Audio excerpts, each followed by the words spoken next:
Bloomsburg, Pennsylvania is as close to a typical American community as you'll ever find.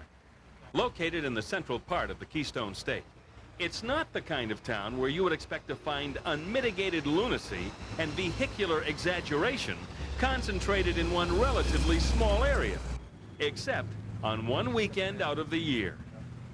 The Bloomsburg Fairgrounds is the site of the four-wheel and off-road Jamboree Summer Nationals.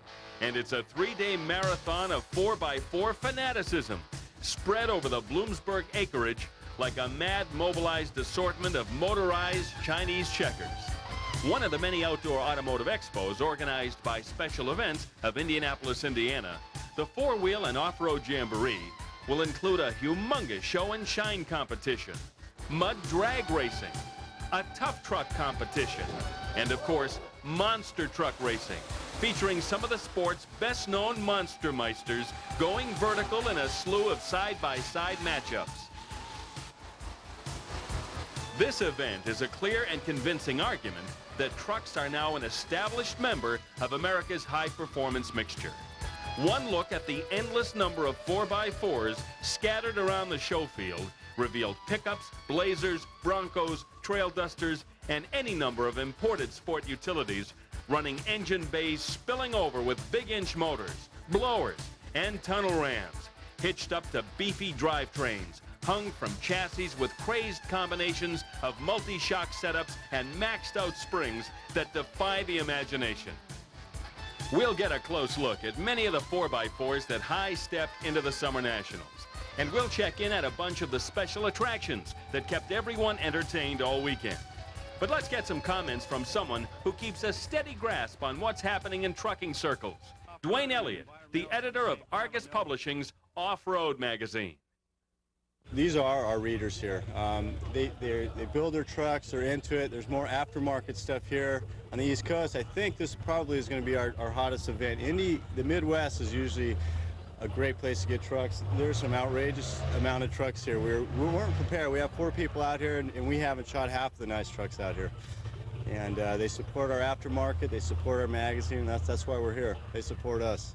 You know, the lift laws are starting to really hurt people, and the laws are cracking down to where the trucks aren't allowed as high. I think they're doing more stuff with stereos, graphics, interiors, and you're starting to see more and more of it, and that's what the trend's been. It seemed to start 2 years ago, and right now it seems like it's getting saturated, and we think next year we're going to be up for some different stuff too. It's kind of a trend, and this year you're seeing a lot of graphics, a lot of real nice graphics.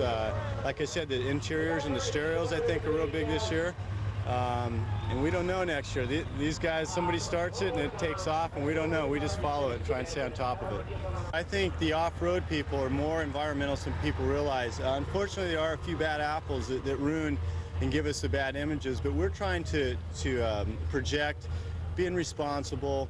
You know, what people do reflect on the industry, and you can go out and have fun and tear up some mud bogs and some fields that are going to be replanted. Just stay off the private property and in the public land, and tread lightly and stay on the trails and be responsible. I mean, drinking and driving isn't cool. These big unlifted safe trucks, you know, we wouldn't want one behind our wife and kids, and I think that's what's given us some bad names. But I think that there's room for both, and you can be an off-roader and an environmentalist at the same time. I know, because personally I am, and it takes a 4x4 to get out there and see this stuff and appreciate it. And if you can do that and clean up after yourself and leave the place cleaner than when you came, we all win. That's what we'd like to see. The first stop for the over 1,800 truck owners that rumbled into the Bloomsburg Fairgrounds was the registration area, which was a non-stop vortex of activity as each day's activities got underway. Some would be registering for the show and shine, some for the mud racing, and others for the tough trucks competition, and some for all three.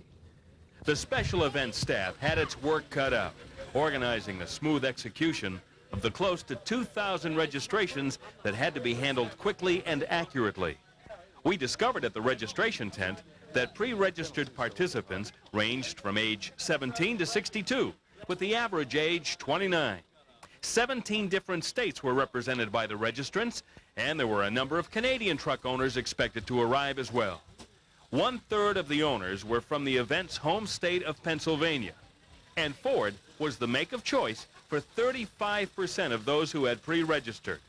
With so much happening in so small an area, we were lucky to get a quick comment from one of the special events registration staff. I'm registering the late registration people, the people that are coming to the actual event and registering here. The people over in the other line are the pre-registered people who registered ahead of time. How many participants do you expect this weekend? I'm not real sure. Lots and lots. We were 200 over last year's pre-registration before we ever started. So it looks like we've got a whole bunch coming in. Linda and K.O. Jenkins from Jacksonville, North Carolina were part of that bunch coming in. We followed them through the registration process and then followed them back to their truck, a 1976 Ford pickup with a rather saucy nickname. Riding a 76 Ford 4x4. It's a F350 one-ton. Got a 460.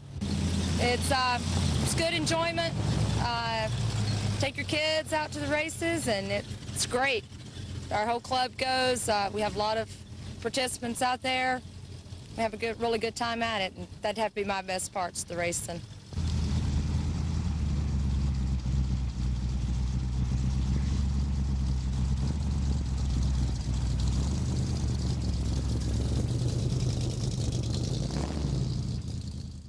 Meanwhile, over at the tech inspection area, the mud racing competitors, or mud bogging as it's called, were going through the process of having their mud racers inspected and classified.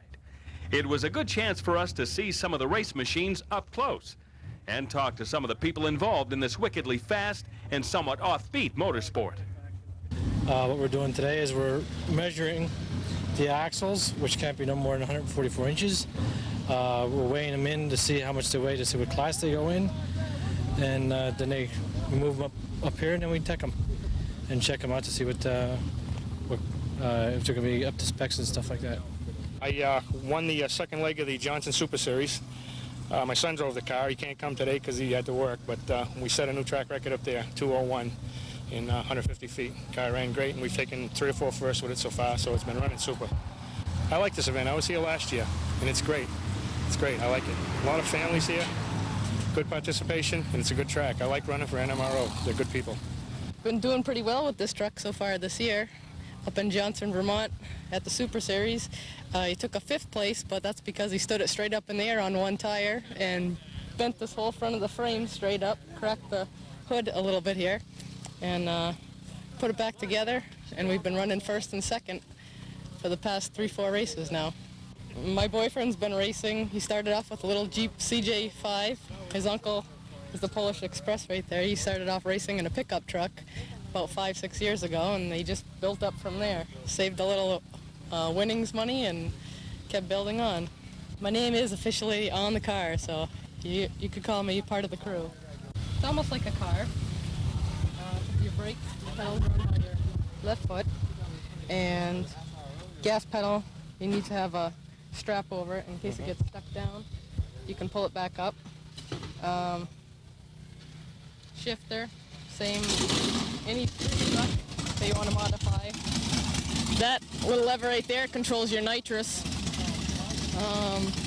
The shift light, tachometer, 5-point seat belts. This little red knob over here controls the alcohol. The major kill switch. These need to be on every truck, and they need to be in the rear. That's part of the rules, NMRA and NMRO rules. In case the truck flips over, somebody can get to it and turn it off right away. There's also a kill switch on the inside panel, and the push-off red big button right there to turn the motor down from the driver. And this controls everything. If this wasn't on, the truck wouldn't start at all. In the sport, there's not a whole lot of money to be won, but we have taken home quite a few first place so far. Well, 3 out of 5 races so far this summer. We've taken home a 2nd.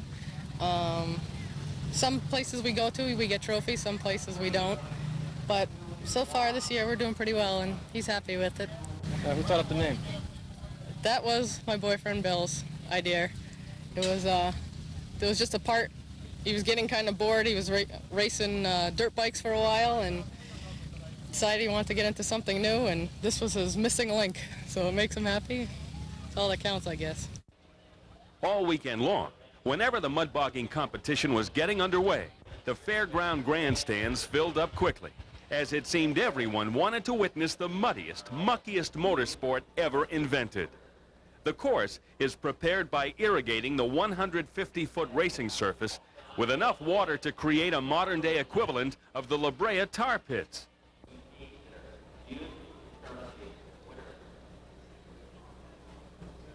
The 4x4s that squared off in the mud bogging event reflected many different approaches to race vehicle construction. From Jeeps to sport utilities and the ultra-quick rail-type boggers, there was a wide range of configurations throwing mud at each other during the racing. We also learned that the types of tires these mud runners use frequently decide their classification. There are racers that use standard DOT tires and others that run special heavily ribbed tires that give them much better bite in the thick, glutinous mire. However, the front tires on these machines have the ribs cut down, since the idea is to have the front end of the vehicle skim over the mud rather than bite into it. Except for the racing surface and the length of the course, the bogging competition closely resembles an irregular asphalt-based drag racing setup, with a Christmas tree start and electronic timers to measure elapsed time and top speed. The ETs in this sport differ greatly based on the type of vehicle running. But the boggers that run the big-inch V8s with alcohol fuel and nitrous oxide or supercharging can slice through the mud in less than 3 seconds. But you won't be seeing any 200-mile-an-hour top speeds anytime soon. So let's watch some of the mud bogging action that unfolded at the 1993 four-wheel and off-road Jamboree at Bloomsburg.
Although mud bogging appears to be the kind of sport where there's little danger to the driver, such is not always the case. Watch the following sequences, and you'll realize that, although the drivers in these incidents were not injured, the fact remains that in any kind of racing, there are no guarantees.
During a break in the action, we caught up with a guy who, when it comes to trucks, has seen them all.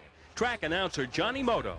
It's a tremendous event. It's probably one of the biggest jamborees that we have on the tour. It's always a lot of excitement that's brought to the people at this particular venue. We have a tremendous response from the crowd, spectator-wise, as we've seen today, and throughout the mud bog competition and also in the monster truck racing. It's a great family-oriented sport.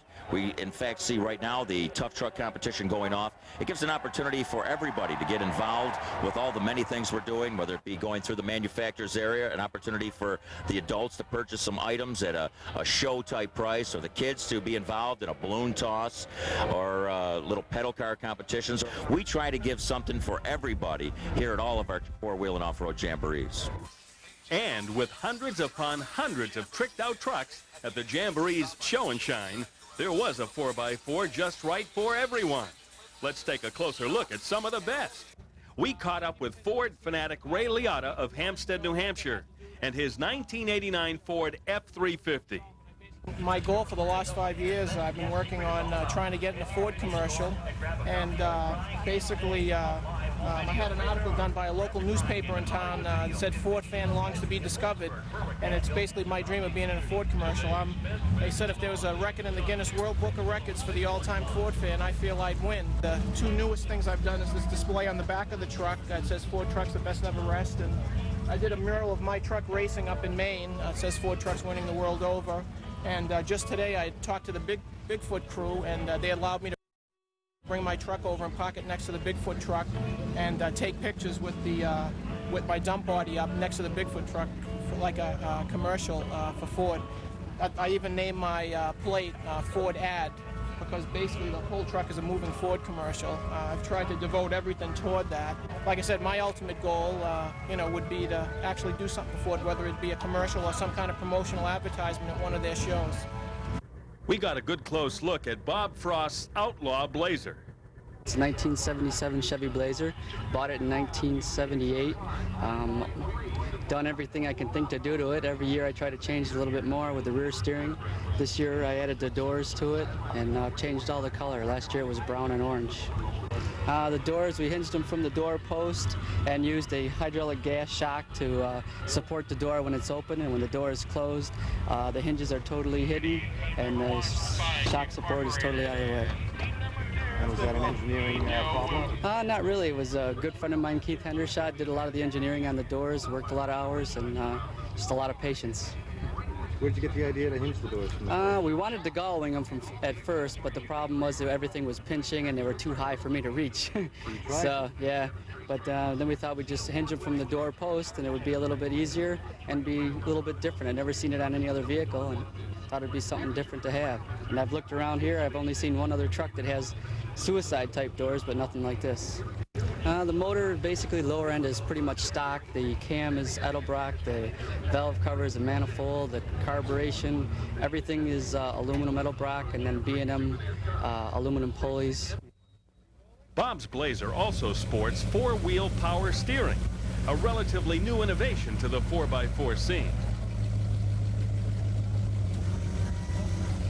And when Bob's not showing Outlaw, he and his Blazer are appearing in their own mini promotional tour. We do a few local parades. We do a couple of special events for handicapped kids and stuff like that. The car club I belong to, we support a handicapped camp, which is kids that are too old to go to other camps. And we go there every year and let the kids hop in the vehicles and take a little ride, and they really appreciate it. They remember you year to year, and a lot of places people go by and don't even think twice about it. These kids just can't wait for the day that the monster trucks are coming back to see them. It's a great feeling. It's really great. Meanwhile, on the four-wheel off-road Jamboree main stage, a different kind of competition was in full swing. The Miss Four-Wheel Summer Nationals Beauty Pageant. As you might expect, the competition was a heated affair, where contestants were thoroughly scrutinized by the audience and a panel of judges. Using our Harley, woodworking, and tinkering with toys, especially boards. I think we should give each and every one of these ladies right here, each and every single one of them, a big round of applause for coming up here and having some fun with us.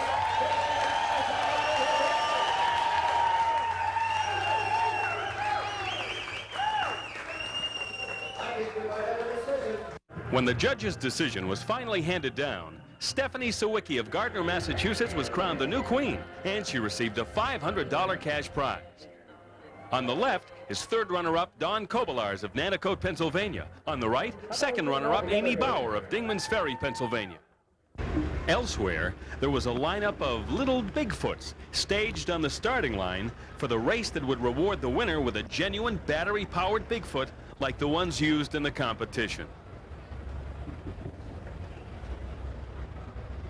While the 11 steely-eyed competitors hunkered down into their race machines and got final instructions from their parental pit crews, the drama was intense.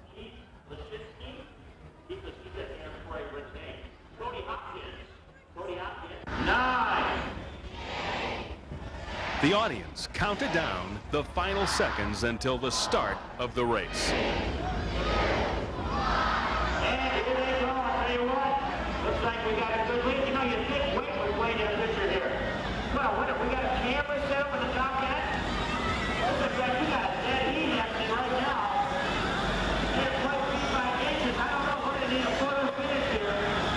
The race was incredibly close, so close that the officials simultaneously named two different cars the winner, which meant there would have to be a final runoff to determine the champion. Well, I'll tell you what, we got a considerable lead on our left flank. Am's got the lead. Am's rocking out.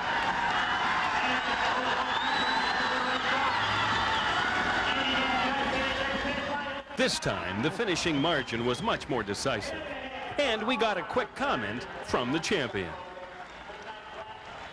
So you're gonna drive us home tonight? On Saturday night, the scene switched to downtown Bloomsburg. As darkness fell, the main street of Bloomsburg echoed with the deep-pitched rumble of tricked-out 4x4s, cruising the main in a powerful parade of rolling Americana that continued until long after dark.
Back at the fairgrounds on Sunday, the show field was an endless regiment of trucks, 4x4s, and sport utilities, sprawled in every direction as far as the eye could see.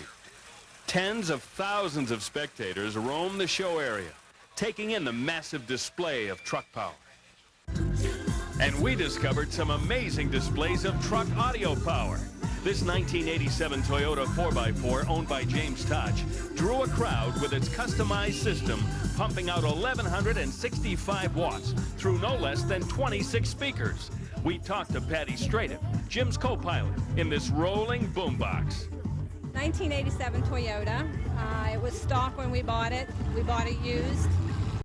When we saw it, it was in real good condition, so we just went a little bit crazy and we changed everything, but the paint is original, the mileage is original, the drivetrain's original, the stereo system, the bed, and a lot of the other things are a little unusual. And speaking of the unusual, we caught up with Rick Rabb and his wild Chevy 1-ton. Well, the truck started as a 1987 Chevrolet 1-ton. It's transformed 4 times now. It started with 40-inch tires, and it went with 2.5-ton rears, 44-inch tires, and it just keep progressing until it got to 66-inch tires. Has 5-ton rears under it, steering front and back, 5-ton transfer case. Has a Allison automatic transmission, 454 big block Chevy with a tunnel ram and 2 carburetors. It had a tilt front end, custom built, tilt cab, has scissor lift bed with rear tilt and sidewalls open up to reveal the stereo, which has 158 speakers total, pushing close to 8,000 watts. I'm not really competing for show. I'm just here to display. Would this be considered the wild class? Yeah. Rick owns Rabb Custom Off-Road Fabricating, and his shop built the frame of Joe Grizzly's radical 1979 Plymouth Trail Duster. Well, this is a 1979 Plymouth Trail Duster. We put a straight frame on it, box channel iron, 2.5-ton military axles, 2.5-ton Rockwell transfer case, 440 Mopar motor with a blower from BDS and 2 Chrome Predator carburetors. We've got 2 nitrous tanks running. We're pushing roughly about 650 horsepower with that nitrous. A tilt body, obviously.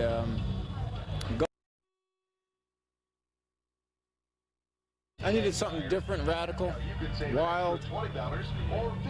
I think I reached that point. And we've reached the point where we want to take a quick cruise to see more of the sights of this year's bodacious event.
If variety is truly the spice of life, the 4-wheel off-road Jamboree was a truckload of salsa.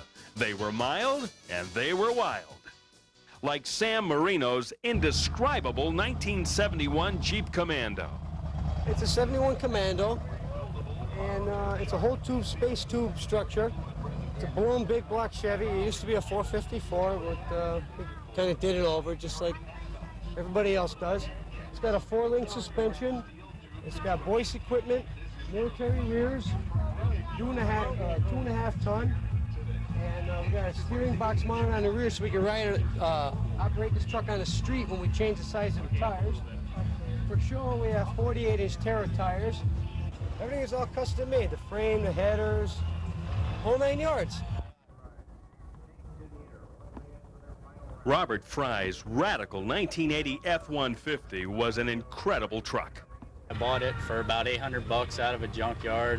Me and my dad ripped it all apart, started from scratch. We hung a new nose on it, new bed, did a frame out of stainless, polished it up, put a 74 460 in it. Buddies did all the machine work on the motor, and me and my dad did the rest of the paint work, the whole undercarriage and everything. We had worked on it for about 5 years. We had it together worked on it for 3, had it together, tore it back apart, worked on it another year, put it together, and then ripped it back apart this winter and put it back together. So it's about 5 years we've been working on it. James Ballard's 88 Ford F-250 out of Silver Springs, Maryland, would finish first in Best Suspension System, first in Best Ford, first in Participant's Choice, 40 inches and over, and would finish runner-up in the Grand Champion voting. Jim's truck runs a blown 351 Ford Windsor, putting out about 600 horsepower. And it's a truck that definitely shows great attention to detail.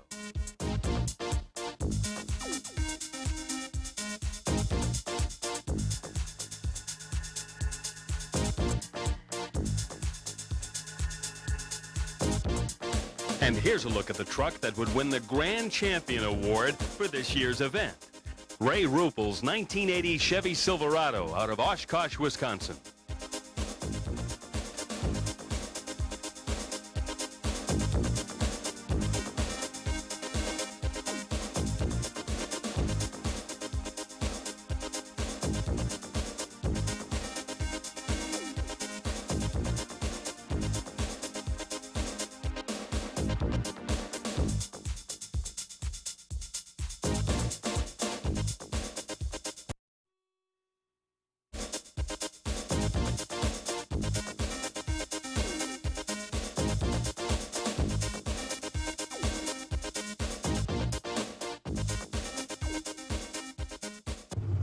But the real stars of this or any other four-wheel and off-road jamboree have got to be the monster trucks.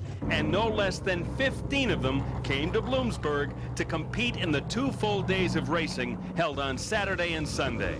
And we had a chance to speak to some of the drivers who race these high rollers.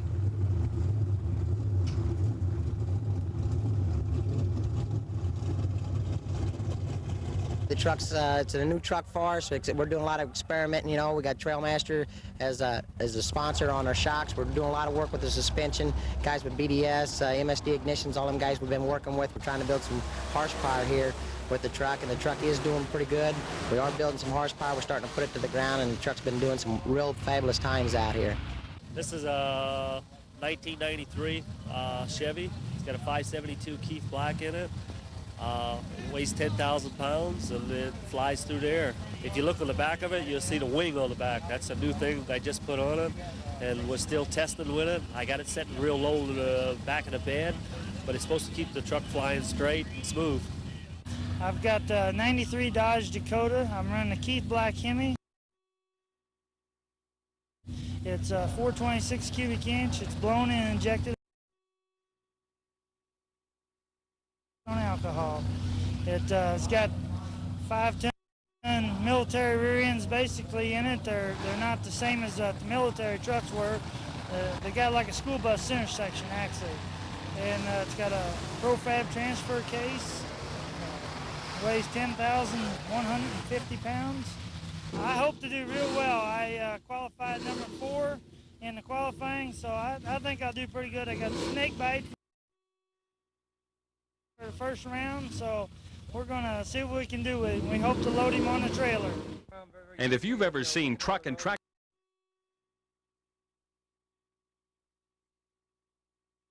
power on TNN, you've seen this guy, the host, Army Armstrong. Monster trucks are kind of an American phenomenon. It's like one farmer had a horse, and his horse could pull more than the other farmers, and one Farmer had a truck and his truck could pull more. Now we're into monster trucks, and the bigger the trucks, so on and so forth. And this Jamboree series has put together a national NASCAR style event where these guys will go around the country, peddle their wares, promote their sponsors, corporate sponsors, and keep them on television through the national network, and people such as yourself for exposure. So it's a good opportunity for corporate America to air their product to different people. The Jamborees, it's a win-win situation because every community a Jamboree goes into, it's a big plus because all the hotels fill up, people spend money. You know, new money in a community rolls over 7 times. So you can imagine a community like Bloomsburg, Pennsylvania, where we are today, the amount of money that is rolled over in this community. So I would imagine these Jamborees and these truck people are pretty good friends of the Chamber of Commerce wherever they go. Well, if you like monster truck racing, the next few minutes are just for you as we give you a non-stop cavalcade of monster truck drag racing, featuring 15 of the hottest monsters on wheels.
Late Sunday, and the four-wheel and off-road Jamboree was over for another year.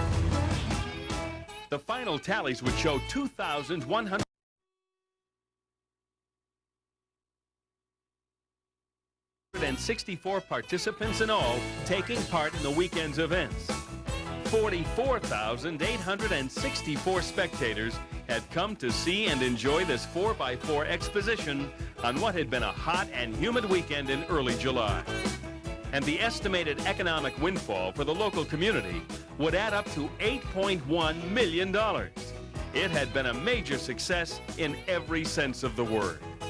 And if you're one of the many millions of truck and 4x4 motorheads spread from coast to coast and Canada, we think you should plan on attending next year. The four-wheel and off-road Jamboree Summer Nationals is without a doubt an event where you'll love getting in over your head.